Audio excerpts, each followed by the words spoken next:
மதிப்பிற்கு மரியாதைக்குரிய திரு எல்ஜி அவர்கள் இன்று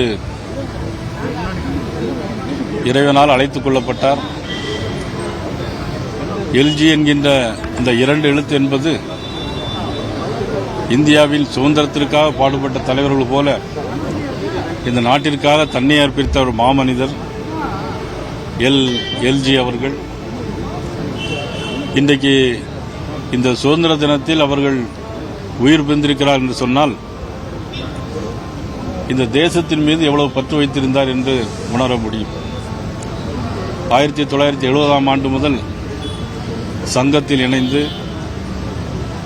ராஜபாளையம், கன்னியாகுமரி, திருநெல்வேலி போன்ற பல மாவட்டங்களில் பிரச்சாரக்காக பணியாற்றி முழு நேர ஊழியராக பணியாற்றி அவரிடம் கல்யாணம் என்று கேட்டபோது என்னுடைய தொழில் இந்த நாட்டுக்காக சேவை செய்ய வேண்டும் என்று, என்னுடைய தொழிலே நாட்டுக்காக சேவை செய்ய வேண்டியதுதான் என்னுடைய தொழில் என்கின்ற முறையில்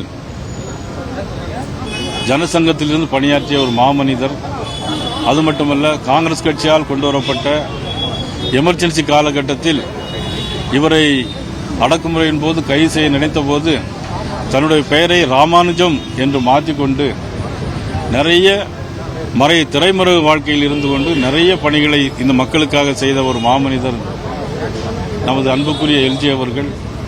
அது மட்டுமல்ல, ராஜ்யசபா உறுப்பினராக பணியாற்றியவர், மறைந்த முதலமைச்சர்கள் புரட்சித் தலைவி அம்மாவிடம் அன்பை பெற்றவர், மறைந்த முன்னாள் முதலமைச்சர் கலைஞரிடம் அன்பை பெற்றவர், ராஜ்யசபா உறுப்பினராக பணியாற்றியவர், மேற்கு வங்காள கவர்னராக மற்றும் நாகாலாந்து கவர்னராக பணியாற்றி இன்றைக்கு மறைந்த மாபெரும் ஒரு தலைவரை நம்ம இழந்திருக்கிறோம்.